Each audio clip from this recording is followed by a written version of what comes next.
can't be the only one dancing. Hello, everyone. Happy Thursday. It feels like a Friday since Monday, I have to say. Welcome to the Cut the Shit, Cue the Genius show, episode 1 million. I think we should not do numbers anymore, but we have an amazing show today, as we always do. And we have an amazing and very special guest with us today. Our topic today is not about the sexiness and the shiny object of AI. I know everybody's on that train, especially now that ChatGPT can do what Midjourney can do, and everybody's like, "Yay! We don't have to be on Discord anymore." This is all about the dark side and the bad and the ugly of AI, in the sense of you got your time, your chance to play with it. You got your chance to say, "Oh my God, hallelujah, it's going to save my ass," not take your job, but it will help you with like marketing and design and all that good stuff. But what do you have to put in place so that you are protected from legalities and copywriting and privacy issues? These are things that are like coming up and bubbling up, and it's going to come fast and furious at you. And we brought in the greatest source of information, Philon Tinsley with K&L Gates law firm out of Boston. I just have to say, it's not only because she's a lawyer and she kicks ass and she knows all about IP, it is because she's also my childhood friend, and we grew up in Cairo together. She still knows better Arabic than I do, I have to say. But so I am super excited. And Michelle Bruno, Liz King, and myself, we are so happy to have you with us, Philon. Thank you for having me today. I'm so honored to be on your show. It's the first time I've ever done this, so forgive me if I say something inappropriate. But I'm really here to help. You're supposed to say inappropriate shit. Yeah, you don't know the standards here. Obviously. I mean, yeah, the bar is so low, and it's like, and this whole AI thing is a holy shit moment. So, like, you know, it truly is. So tell us a little bit about like what you're seeing right now, because I know that AI came like fast and furious. Wasn't it November of last year that it got launched, or like not launched? ChatGPT. It's not that AI got launched last November, because it's been going on for 100 years. But what got launched is this whole thing of, oh my God, ChatGPT and OpenAI, and hey, let's just sync in all our data right there, you know, and so forth. So Philon, from your perspective, what are you seeing, and what are the holy shit moments that we're going to be? Well, what we're seeing from clients in general is that since last November, you know, with ChatGPT coming out in its new version and so forth, everybody's just kind of clamoring to see what they can do to mitigate risks. And especially after May, where all the companies testified at Congress about the harms and the issues that could arise, we're seeing a lot of companies saying, what is it that we can do to make sure that we don't run into any problems with confidentiality, with privacy issues, with violating someone else's IP? Because when you're using generative AI, you are using a large model set of data that is out there that includes data that may not be licensed. It may appropriate somebody's confidential information, private information, and include that with whatever you asked it to do. So what is it as a company and as an individual? Because all companies want to protect their IP too, right? Yeah. So what is it? What can I do to protect my IP so that it doesn't get into that data set? And what is it that I can do to protect us as a company when we do use it? We do use AI to, you know, supplement or to complement the work that the employees do. And Well, I think sorry, go yeah. ahead. No, I was going to say that that's critical because right now what's also happening is, especially on the event side, is you have event tech platforms that are having a lot of pride in embedding AI and chat GPT and generative AI within their own platform. So like you can imagine from a registration perspective, from like even a commentary perspective, if it's like a virtual platform, all of that information, it goes with what you're saying, Right. the issues, etc. So let's take that scenario, Delia, Yep. where you have an event platform where you're taking in information from attendees at events and so forth. And so what are the issues that arise, right? So do they have notice that, do the attendees know that the information that they just dropped on their business card when they dropped it in to do your sweepstake at your booth, and then they just gave you their number and their name and their location and so forth, are the things that you have facing outwards to the public, such as your documents, such as your privacy policy, such as your terms of use. Are these things, and even your rules that you would have for a sweepstake at your booth, do they actually deal with privacy issues, confidentiality issues, and what exactly do they say to the attendee about how you will use it? And did you give these folks notice? So let's take privacy, for example. So privacy actually, so there's a lot of privacy regs and laws and that will be implemented. You know that you have the GDPR from the EU. That almost stopped the industry. That whole Right. GDPR thing, it was like Y2K. I mean, right. But like, that's the thing. So when you look at GDPR, but then you see the recent California Consumer Privacy Act, right? That should be addressed in everybody's privacy policy that's on your web. And a lot of times you'll see privacy policies out there that were last updated in 2019 or 2015.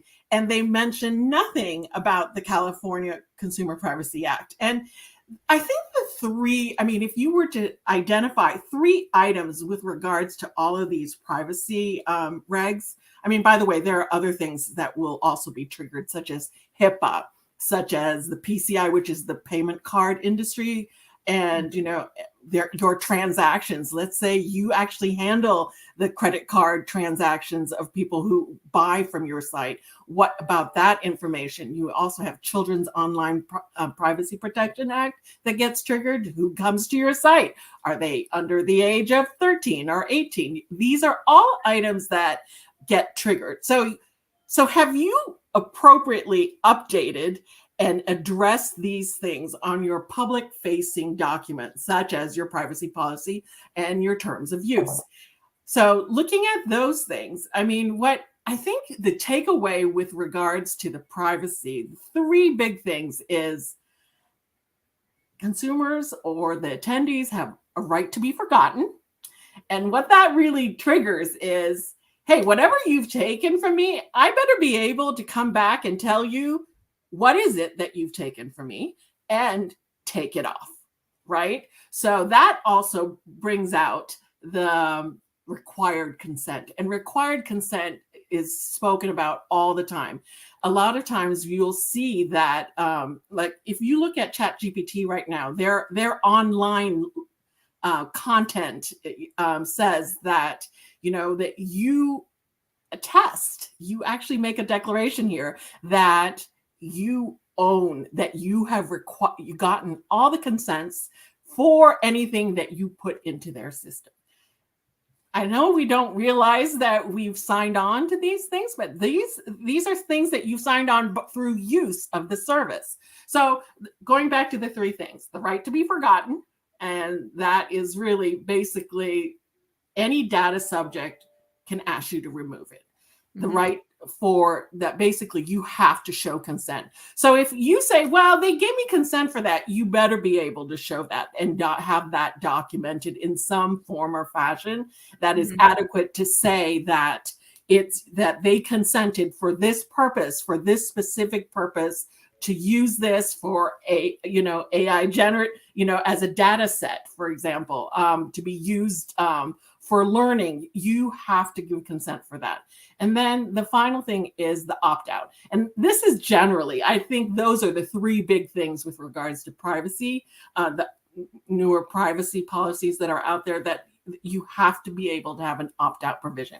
So if you have never done any of that, or maybe where you have it written in your privacy policy that you can opt out, but you have no form or fashion or process that is in place where you can actually go and take that information out, or that you can recall it and identify this individual who comes from the EU, for example, how you can actually pull that out of your system, then you need to rethink about mitigating your risks a little more, because these are really big aspects with regards to risk mitigation for the privacy policy. Yeah. What about, Philon?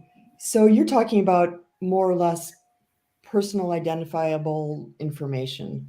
Right. But in our industry, we also extract behavioral data, all levels of inputs, which are normally around preferences, so that we can do AI matchmaking between buyers and sellers or peer-to-peer. It's my understanding that, in AI, it goes into sort of a large language model, for example, is no longer personally identifiable. How does one claw that back? How does an attendee, ever have, how could you have, what would be the opportunity or the method in which they could claw back all of those things? Well, so the thing is, in order to claw it back, you would actually have to be able to identify it, right? I mean, if you associated it with this one individual and with their name and their address and their company and so forth, you should have a way to actually claw it back from your own data set. But once you put it into an LLM, you're in trouble, because especially if you haven't gotten consent. And so when I hear things that people have just scanned in, or their entire contracts or the agreement that I'm sure that they negotiated with an XYZ party, that's a problem, because every agreement that's out there has a confidentiality provision. And what exactly did you violate when you did screen that? So, I mean, I think the confidentiality concerns are actually very important, but I think there are several things that companies can do. The first one, and I know it seems rather daunting just to hear it, but you kind of have to invest in training your employees about what's an appropriate use, what the institution or the company is going to allow in terms of use. Like, can everybody use AI? Can to create company work? Because ultimately, whatever that is created on AI and then you put out to the public, you're stamping your company name on it. Or you're saying that this has been approved just by saying it comes from XYZ company. So whether it's plagiarism, whether it's violating somebody's copyright or their trade secret, if you don't know that, that's a problem, right? And so that's why you have to have that training for your employees and for the clients of what is an appropriate use. I think in terms of sensitive data or personally identifiable data that is sensitive for you, that you don't want out there, you have to find, I think that it's important that you encrypt that, and you only let that sensitive data be shared with certain members. It shouldn't be the whole entire company. It should be with certain individuals, because a lot of times if you have, for example, if you claim something is a trade secret, right? Let's say it's Kentucky Fried Chicken and their trade secret recipe. If I put that into, and that sensitive data, which they take greater precautions, but I'm just minimizing this a little bit so that you can see that once it's put out there, it's a public disclosure.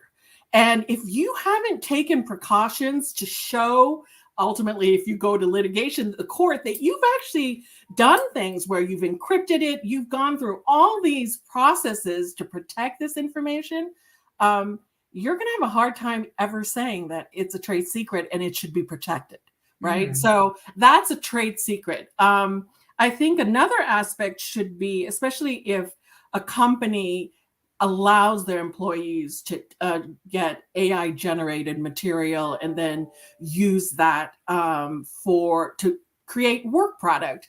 I would conduct regular audits of chatbot conversations and basically audits of the data storage too, just to mitigate the risks.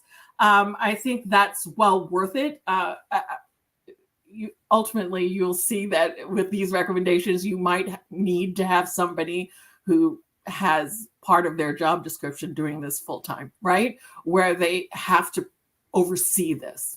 Sorry, Donna. Well, and it seems like that is the future, right? You're going to have someone who not only regulates or monitors or does assessments, for example, but is primarily within event organizations, depending on how big of a scope that they use generative AI, because a lot of the hype right now is I can use it primarily for marketing and for design, and also for copywriting, like sessions for programs, etc. So you might need to have it be that this is a full-time position.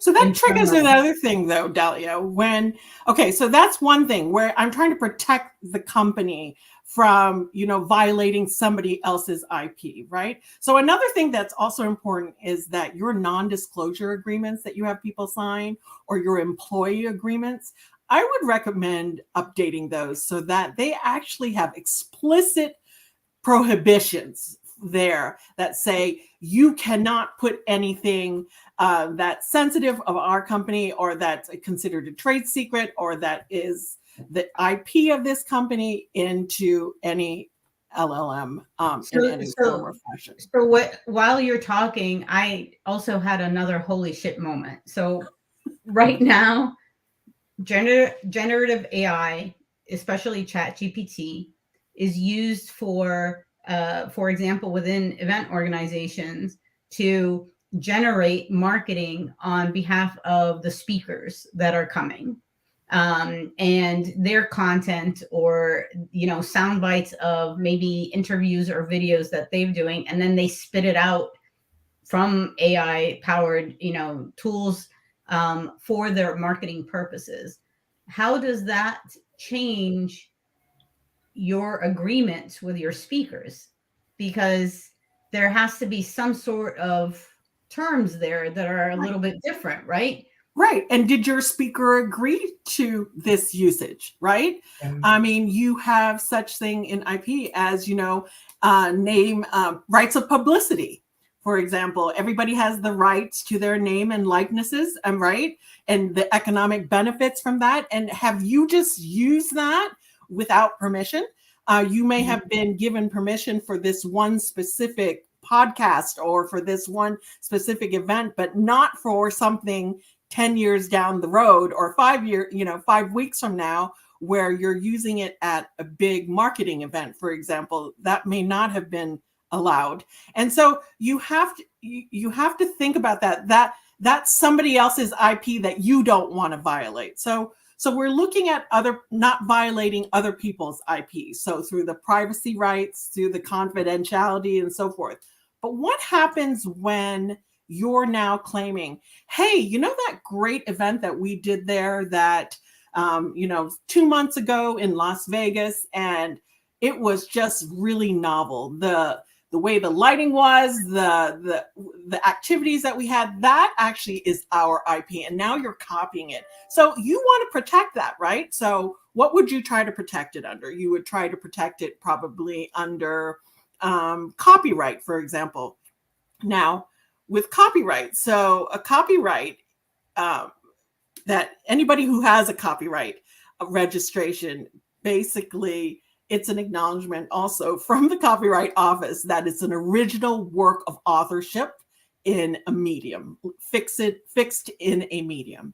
But the Copyright Office makes it really clear that it has to be a human being. And they have come out and made public that when it is basically a prompt by a human being that prompted some typing and something was generated, you cannot own a copyright registration in that output. But the Copyright Office has also said, let's say you take an AI generated image or text, and then you as an author have added to it to the point where you've transformed it and you've made it into an original work of authorship, you could have ownership in what you have done as a human being, right? To that. So if, let's say I had an image, let's say I had an AI image, for example. Of like a trade show floor. Yes. Okay. And then I have that, and it was I prompted something jazzy and fancy. Let's say I put that in, and then something And it's came not back. a trade show floor. Right. No, I'm kidding. I'm kidding.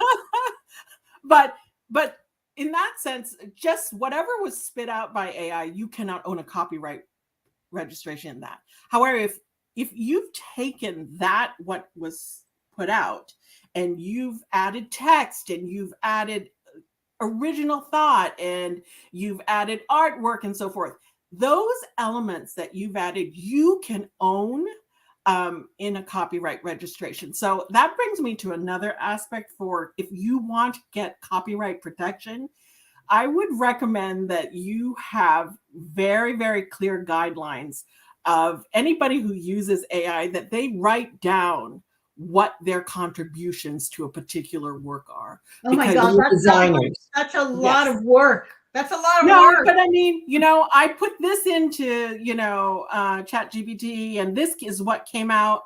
But the final artwork that was used, I added the coloring, and I added the text, or I added the music that was there. That was original authorship. Because I'm telling you, when you actually apply for a copyright application and get a registration, the Copyright Office will ask you, what aspect of this did you contribute? And you actually have to acknowledge and identify what the AI contributed and what it did. So if you don't have that recordation, and it was 5 employees ago who no longer is here, and you don't know, well, or you're a freelancer or a contractor. Exactly. So I think that when you have a freelancer or a contractor, that you ask them to identify, and they make an announcement when they give you the work, that you actually require from them to identify any use of AI in their work. How many companies do you think are doing that right now? Recording their contributions, 0. Yeah. Exactly, -1 million. Right. Yeah, I don't. This so is the let me first ask time I you- have heard about it, and I read about AI, and so does Dahlia, like every day. But I mean, this isn't a situation where I want to get a copyright registration in something that I think is an original work of authorship, even though maybe initially it was generated by AI. But what we put, the blood, sweat, and tears that we put into, this after the original AI generation, is actually, it should be our IP. So if I want to protect that and get a copyright registration where I don't want that other people who use it or copy it, are violating my IP, I mean, what do I need to do? And so these are mitigating steps that you can take. I mean, just suggestions. Yeah, there's 2 things though that come up when I hear you say that. For one thing, many designs are more or less reconstituted other designs from other people. I mean, there are so many shapes and colors in the world, right? It's Right. either a square, a circle, a rectangle, an octagon, whatever. Right. So that has always sort of existed. And as far as I understand, artists are not, recording how they've modified something if the sort of essence of the idea for a logo or for graphics for an event or for a trade show booth are a combination of things that the artist has understood or remembered or used. So what's the difference? Just because AI is now sort of allowing them to do it quicker and maybe with far more inputs, I mean, there's really kind of no difference. Well, I think that, like, if you're telling me, okay, so it's a circle or a square, and that's, I mean, everyone can use a circle or a square. Right. Tell me how that square is different. If it's just different because it's a color or it's a different diameter, you know, it's a different font size or boldness or thickness. I mean, that's not an original. Remember, so copyright is an original work of authorship. So if I take that square and I put text to it, that's original, and I add something else to it that makes it an original work of authorship that belongs to the company, then those changes would be the items that you would present to the Copyright Office for. Who's going to arbitrate this? Who's going to be the ultimate, you know, decider? The Copyright Office ultimately will tell you yay or nay with regards to your copyright registration. Now it will take like 20 years to figure out if you're. I mean, you know, one thing that you need to also think about is, you know, so AI can generate a new trademark for you, for example, right? You just say, I need something that has 2 hearts in it, and I would like it to incorporate some green and some grass or whatever, and it spits out something, okay? So an AI can actually create a nice new logo for you, because remember, a trademark is basically, it points to a source, right? But what AI cannot do for you is to make sure that your logo isn't violating somebody else's logo, and that the logo that you want to use to identify your company isn't, you know, doesn't already belong to somebody else, and isn't on a registry in whatever jurisdiction out there. So there are things, you know, I think a key for me is, and I tell clients this, is that AI should only complement work. It cannot do the creative and critical thinking that you as a human being can do. No, it's just, I just think you just need to keep that. That should just be one of those aspects. And so that actually opens up a lot of other things, that where you have something that's AI generated and you have to always check it. Just like when you do a research paper, you always will check your sources. You will always, because your name is going on that. And that's a reputation too, right? I mean, you want to make sure of its accuracy, and AI can't do that for you. Maybe so not, maybe. So I mean, that makes total sense. And Bo was saying, you know, are we inventing a new bureaucracy, or do we have to reinvent the idea of copyright? Which I would love to address with you, Fulan. But the other thing I think that we're, you know, facing as well is the education from higher ups about what this all means. Like, obviously AI, the usage of it, the guidelines, etc., which you went over, is very different in EU, for example, countries versus here in the US, because of Congress and because of other higher ups that don't have the full understanding.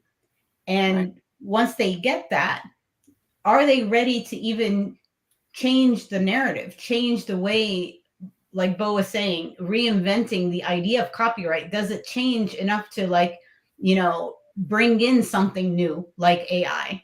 And because we have set rules, but is it going to take years to do that? I mean, it is what it is. It's like, I remember, this is a deja vu for me, because it's like, I don't know, Deborah Sexton was at Convening Leaders that I know, where she brought in a lawyer, put her on stage, because we had to talk about, like, the usage of social media at events. Do we take people's phones away? Do we need to have them tweet? Blah, blah, blah, all of that.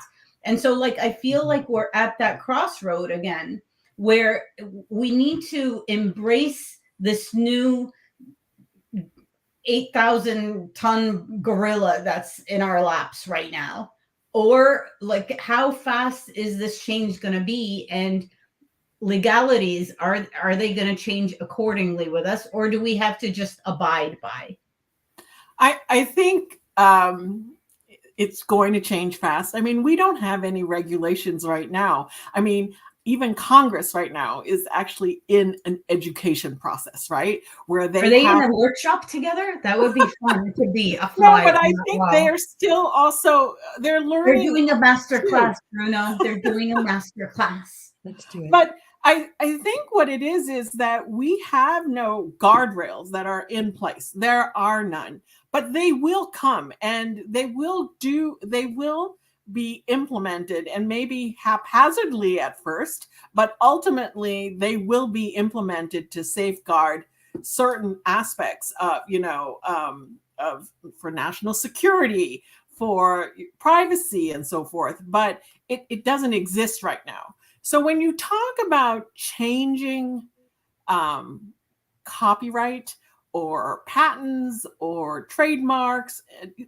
IP in general, I mean, IP protects the intellectual property of pretty much of a human being. So I think we remember that, right? It has to be created by a human. We do not give a copyright to a monkey in a zoo who creates Or painting. to a machine. Right. And we don't do that to a machine either, despite the fact that we say, well, that human being had to input all these aspects into it, and that was the creative. So far, the Copyright Office hasn't allowed that. So you have to understand that you're not going to change that part of IP, of what we're going to protect for intellectual property for a human being. And you're never going to give an IP to a non-human being. I don't, Yeah. though, an argument that goes on in this household is, you say that, however, there is maybe already precedent out there for conferring rights to, an organization, like Citizens United. Let's just say that companies now are like people, and they can donate as much money as they want to political causes or whatever. But So in corporate law, entities are actually considered. They have an entity is a recognized owner of the IP. Yeah. So your company So owns aren't the we already IP. there? Can't we just say now No, an because entity, an AI bot no, can but have certain rights and abilities? well, I think when you give a patent, when you list an inventor, when you list an author, it has to be an individual right now. And I don't see that ever changing. I can see where the inventor and may be ultimately an entity, or the individual let's just author. say IBM Watson is Right. now an entity with a name and human-like qualities and can think and do and whatever. Right. Isn't Watson now, But it's owned by a company. All the aspects of it are owned by the company, right? So, I mean, when you say changes to copyright law or to trademark law or patent law, what exactly are you saying? Are you saying that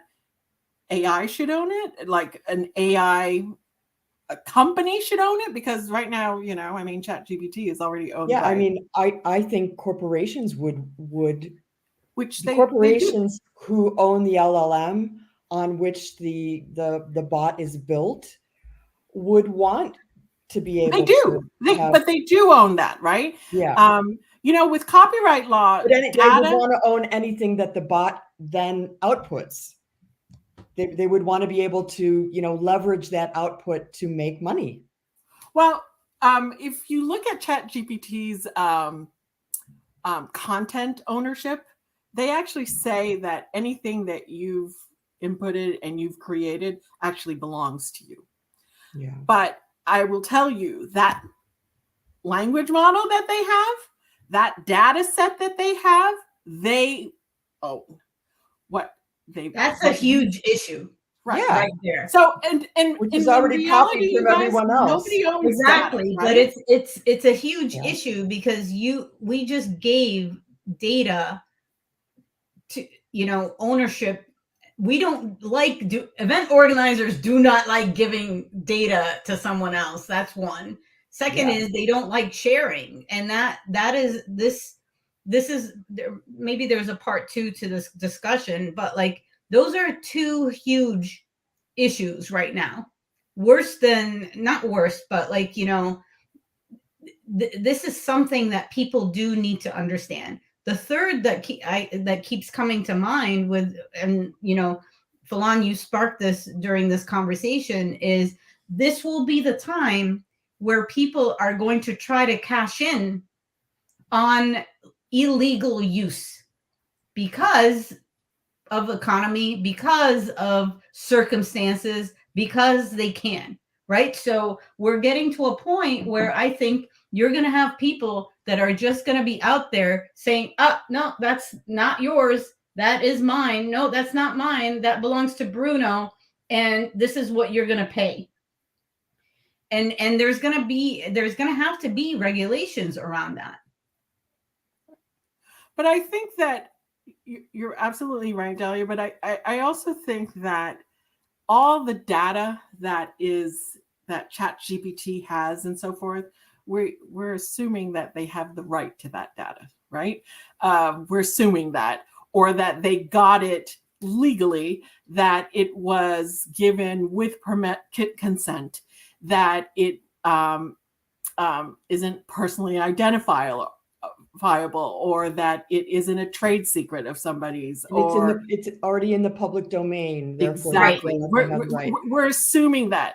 It's in the should well. not assume that. The well of information. No, I'm kidding. Right.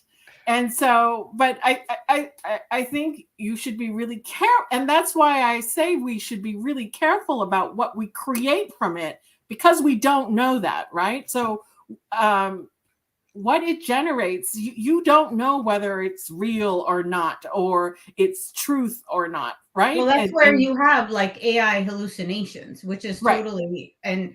And I think this is where you also have it where they are trying to give you like enterprise access or enterprise solution, which means it's only going to be company owned data, like a pool just for ABC company, for example. But yet those have parameters, but also have challenges. But and also there's a learning curve that still needs to happen with those. But you will see that what it is it's a data set that has been focused on a narrower use, right? For specific reason, for specific uses alone. And so that's where you can actually try to identify what is real, what is not, what is, to basically make sure that it's good info, a good source. But I think that's what's going to happen little by little, where you will have a ChatGPT that is for Supreme Court cases, for example. So where it just looks at court cases and analyzes a particular subject matter, and how justices thought about X, Y, and Z. I mean, I think you'll see narrow uses, and you can then rely on the fact whether or not that the reporting of that case law was accurate or not. Anyway, yeah. So would you advise, and I'd love for you to, before we go, talk about the other things that you advise your clients to do now to protect themselves. But would something like a large corporate entity, let's just say, I don't want to throw out names because I don't want anyone to think that this is happening or not. In our space, in the event space, there are corporate owners of events. Is it advisable for them to, as a risk mitigation tactic, to have their own LLMs so that they can control what's going into and what the outputs coming from that LLM are, and just using the AI technology to sort of, reblend and rehash and reconstitute what's already something that they know that they own, and that's, they're not liable for in any way because they've collected it, legally and stuff like that. Is that Right. something? I mean, I think that if you did have your own LLM, but I think that's doubtful that you would only have a data set that, because you would want the bigger LLMs that are out there because it's much bigger and they've More had powerful. a 5 or 10 years head start on you with regards to all this information. So Mhm. if you do have your own LLM, the fact that you should do anything really to protect that, make sure that you encrypt it, make sure that you monitor who sees it, who doesn't see it, and how it's used, and how, who it's shared with, for example. So I mean, I think that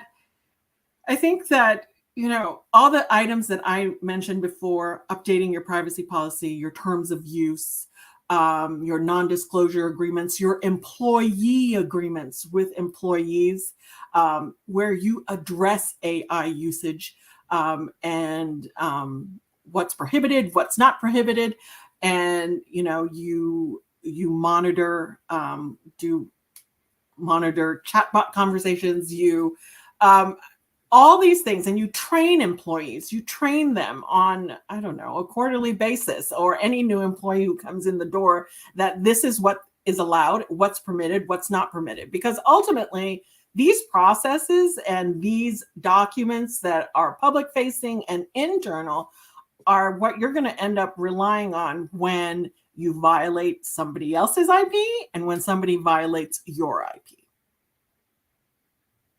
What do you think that the event industry should be doing right now?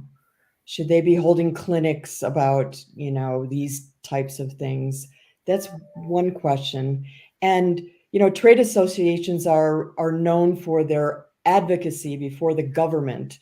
And usually the advocacy is around a particular, sector that they're in, or as an industry, we go in there and try and get recognition of all the dollars we pump into the economy from events.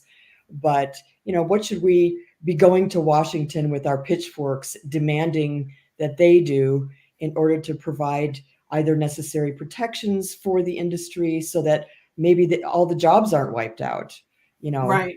Well, so those kind of two things, like I at a think higher level, what should we be doing? Help. with regards to jobs and all that stuff, I mean, I think every industry has a situation where, will they need a lawyer anymore? Or will they need a marketing events company, firm advising them anymore? And, you can hear all these doomsday predictions and so forth. But I think ultimately, you have to look at what you take from consumers, from attendees, and understand that you should receive that legally.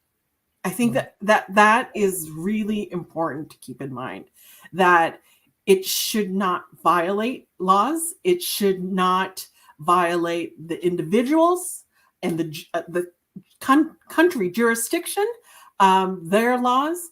So you have to keep that in mind, so that, I mean, if there's such a thing as clean information, you would like that items in your LLM, for example, or in your, what you would consider your IP, is actually there properly. And so the items that I had discussed before all actually help assist towards attaining information and being able to hold on to it and identify it as IP for yourself ultimately, in the long run. Yeah. Perfect. What? We need a part 2, 3, 4, 5, and 10. I wish I could tell you more. I love this. No, I love this because it's supposed to, it's thought provoking for our industry and for our audience, basically, because it's not going to go away. It will just get thorny and it will just very complicated. and there is way too many stakeholders involved. Like, Right. you know, it is a holy shit moment. So The Falon, we other might thing- actually ask you to come back.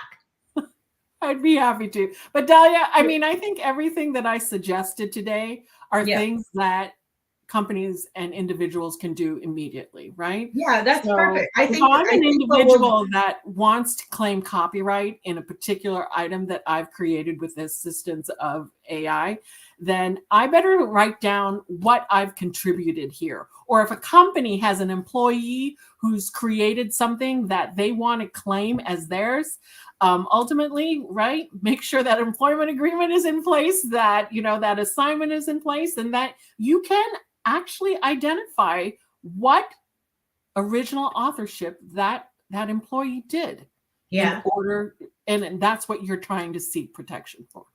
No, this is perfect, and thank you for being with us. We're going to share your Thank you for work having me. email, if you don't mind, so that if people need help or have a holy shit moment of their own, they can come to you. Yes, And, yes. And then also, yes, thank you again, Falon, for Thank you for being having with me, us. Dahlia and Yeah. Michelle. And we might have to do a part 2, like you have no idea. So. And we love working our way through Dahlia's childhood friends. Which she has They all many of, seem by the to have- way. Dahlia, No, literally. everybody knows Dahlia, which is Here's fantastic. the thing, though. All you guys ended up in such good positions. You're running companies, you're attorneys in big law firms. And I mean, I go back to my hometown where I went to high school, and I'm afraid to go to the Walmart or the whatever to see like the prom queen or the most promising, the valedictorian as the greeter. It's You because know, we like all know that's- Dahlia. That's Yeah. Yeah, it's And 7 that's why we're degrees not from afraid of 7 AI degrees. at Dahlia Plus, because there's only one Dahlia. Ah, There's yes, no way absolutely. to. All right, fine. Thank you There's very another much. Dahlia. Dahlia's right here. What are you saying? There's no other Dahlia. Dahlia K is right here.